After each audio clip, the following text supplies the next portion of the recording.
ఓం అస్మద్గురుభ్యో నమః. శ్రీమతే రామానుజాయ నమః. యో నిత్యమచ్యుతపదాంభుజయుగ్మరుక్మాం వ్యామోహతస్తదితరాణి త్రాయమేనే అస్మద్గురోర్భగవతోస్త్యతయేకసింధో రామానుజస్య చరణౌ శరణం ప్రపద్యే. కాశ్యపాన్వయ సంజాతం నారాయణపదాశ్రితం శ్రీమన్నారాయణం వందే యతీశ్వరశ్రియాజుషం. ప్రియ భగవద్బంధువులందరికీ ఆచార్య మంగళాశాసనములతో మన అమ్మ గోదాదేవి రచించినటువంటి తిరుప్పావైలో అమ్మ యొక్క పాసురాన్ని మనం గేయ రూపకంగా కూడా తెలుసుకోవడం జరుగుతుంది.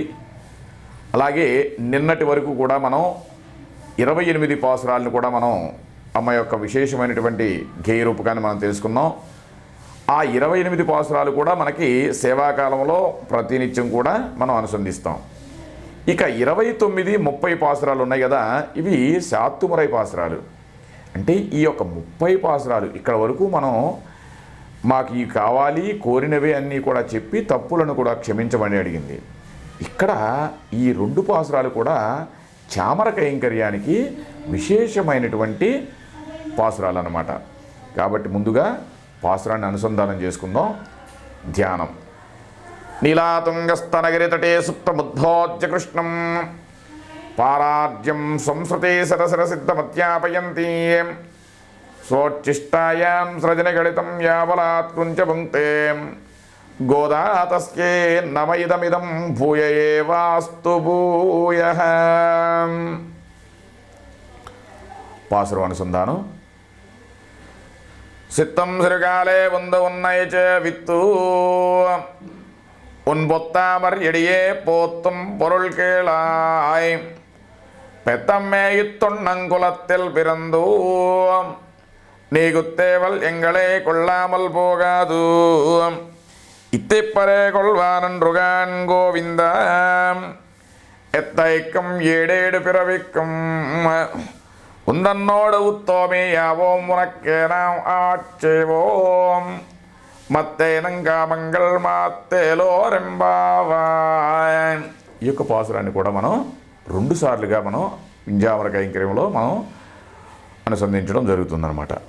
ఈ యొక్క 29వ పాసురంలో ఉన్నటువంటి మనం గేయ రూపకాన్ని మనం శ్రవణం చేద్దాం.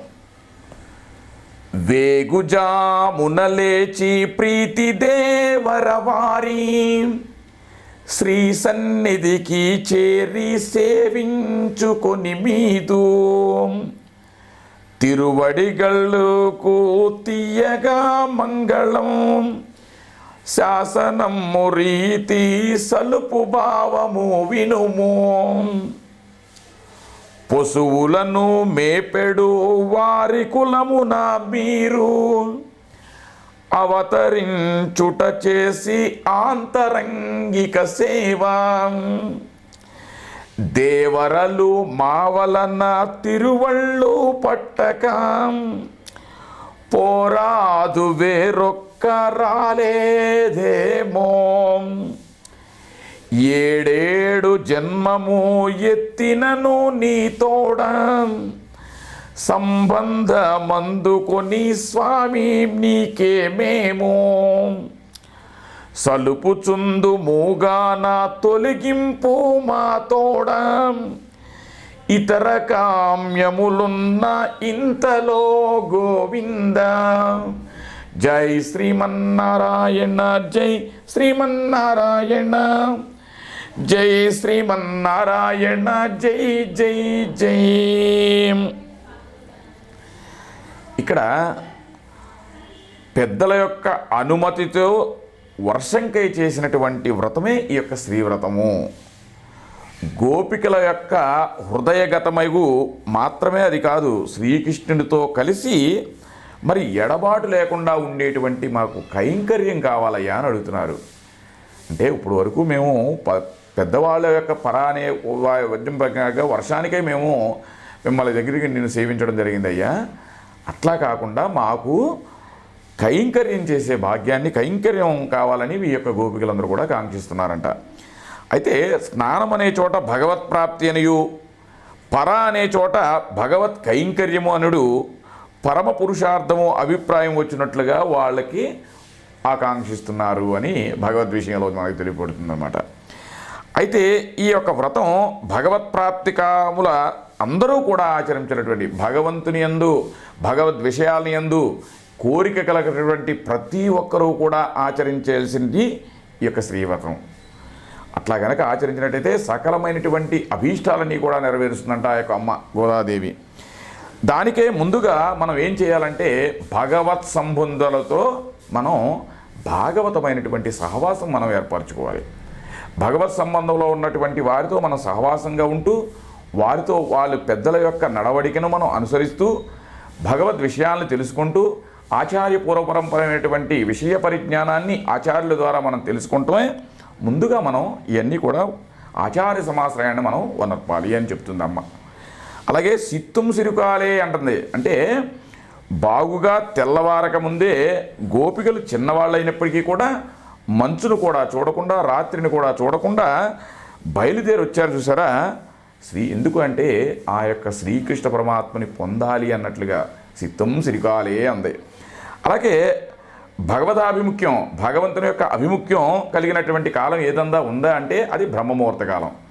కాబట్టి ఆ ముహూర్తాన్నే ఈ యొక్క శ్రీకృష్ణ పరమాత్మను కూడా చేర్చుకోవడం. మనం ఎటువంటి కూడా కొన్ని కార్యక్రమాల్లో కూడా మనం చేయాల్సుకున్న కార్యక్రమానికి మనకి సమయం అనుకూలతగా లేకపోయినప్పుడు ఎప్పుడైనా కూడా మనం బ్రహ్మముహూర్తంలో కనుక చేస్తే అటువంటి కార్యం కూడా మనకి సఫలీకృతం అవుతుంది అన్నట్లుగా మనకి చెప్తున్నట్టు. అంటే భగవత్ అభిముఖ్యం కలిగినటువంటి కాలం ఈ యొక్క బ్రహ్మముహూర్తం. కాబట్టి ఆ యొక్క బ్రహ్మముహూర్తంలో అమ్మ వీళ్ళందరినీ కూడా నిరాటం చేసుకుంటే ఆ యొక్క శ్రీకృష్ణ పరమాత్మను పొందాలన్నట్లుగా చెప్పిందనమాట.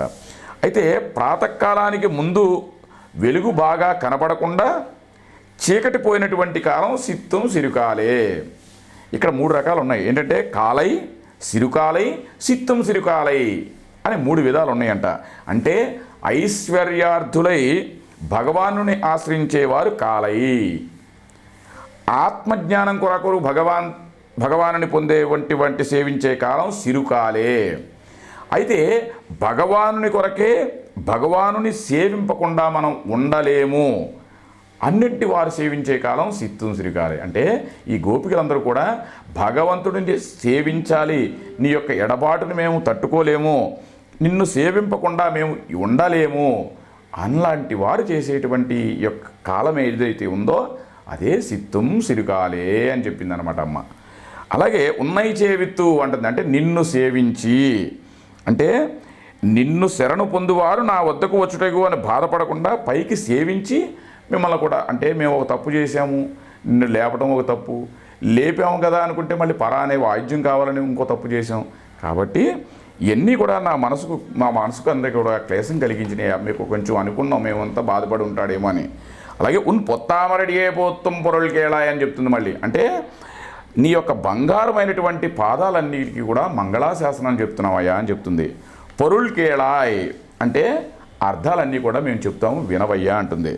ఏం చెప్తున్నారయ్యా అంటే పెత్తమ్మేయిత్తున్నం కులత్తెల్ బిరందు అంటుంది. అంటే పశువులను మేసి జీవించటువంటి కులాన్ని నీవు జన్మించావు కదయ్యా, కాబట్టి మా యొక్క బాధలను కూడా మీరు వినవండి. ఎందుకంటే నువ్వు మా వంశంలో ఉన్నావు కాబట్టి మా యొక్క బాధలను కూడా ఏదైతే చెప్తున్నామో అవి నీవు వినవలసిందని చెప్తున్నారు. కొత్త ఎంగళై మున్నం మెడిపోవాని పోగాదు అంటుంది. అంటే నీ యొక్క ఆంతరంగికమైనటువంటి కైంకర్యంలో మాకు కూడా భాగాన్ని కల్పించమని చెప్తుందంట. అంటే ఏంటి, ఇప్పుడు వాళ్ళకి గొల్లవారు కదా, అంటే వాళ్ళకి ఏమేమి కావాలని చెప్తుంటే ఆంతరంగికమైనటువంటి సేవల స్వామికి ఏంటంటే ప్రసాద పాత్రాన్ని తీసుకురావడమే కానీ, ఉత్తరయ్యాన్ని అందించడం కానీ, తాంబూలాది కార్యక్రమం స్వామికి ఇవ్వటం కానీ, పాదాలు ఒత్తడం కానీ, ఇట్లాంటి ఏవైతే కనుక స్వామివారికి చేసేటువంటి ఆంతరంగికమైనటువంటి కైంకర్యాలు ఉన్నాయో అవి మాకు కలిగే భాగ్యాన్ని మాకు కలిగించండి అని చెప్తుంది. అలాగే ఈనాడు మన పరాని పుచ్చుకుని వెళ్ళిపోతున్నాం కదయ్యా, ఇది కాదు అంటే ఇది ఒక్క వాద్యమే కాదయ్యా, మేము తీసుకుని మేము ఏదో అడిగాము నువ్వు ఇచ్చావు తీసుకుంటాం కాదు, ఇట్లాంటివి కూడా కావాలి గోవిందా అంటుందంట. అలాగే ఇప్పుడు గోవింద అన్నదానికి ఎంత పదం ఉందంటే దాంట్లో విశేషమైనటువంటి అర్థం కూడా చెప్పింది మళ్ళీ అమ్మ. ఏమంటే గోవు అంటే భూమిని ఉద్ధరించి అవతారాన్ని భూమిని ఎత్తినటువంటి వాడు వరాహమూర్తి. కాబట్టి ఆ యొక్క వరాహమూర్తి యొక్క గోవింద శబ్దం కూడా వస్తుంది. అలాగే భూమిని తనదే ఇదంతా కూడా అని భావించినటువంటి బలిని తన యొక్క బలి నుండి దానం పుట్టి పొందినటువంటి ఆ యొక్క బలి చక్రవర్తిని త్రివిక్రమావతారం అమ్మ కూడా శ్రీకృష్ణుణ్ణి, శ్రీరాముణ్ణి, ఈ యొక్క త్రివిక్రముణ్ణి 3 యొక్క అవతారాలని కూడా అమ్మ యొక్క 30 పాసురాల్లో కూడా చాలా విశేషమైనటువంటి అర్థాన్ని ఇచ్చిందనమాట. గోవు అనగా శబ్దరాశిని ఉద్ధరించినవాడు హంసావతారం కాబట్టి గోవింద అంటుంది. ఆ యొక్క శబ్దరాశి హయగ్రీవుడికి ఉంటుందంట కాబట్టి హయగ్రీవ ధ్యానం కూడా గోవింద అనేది.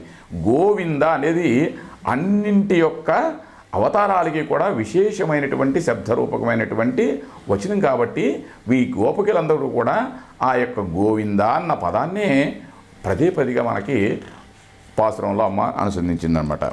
ఎత్తైకం 7 విరవిక్కం ముందన్నోడు ఉత్తోమేయామనక్కేనామాచేయం అంటుంది. మళ్ళీ అంటే 7 జన్మలకును నీతో ఉండే బంధుత్వాన్ని మాకు కావాలి అని చెప్తుంది. అంటే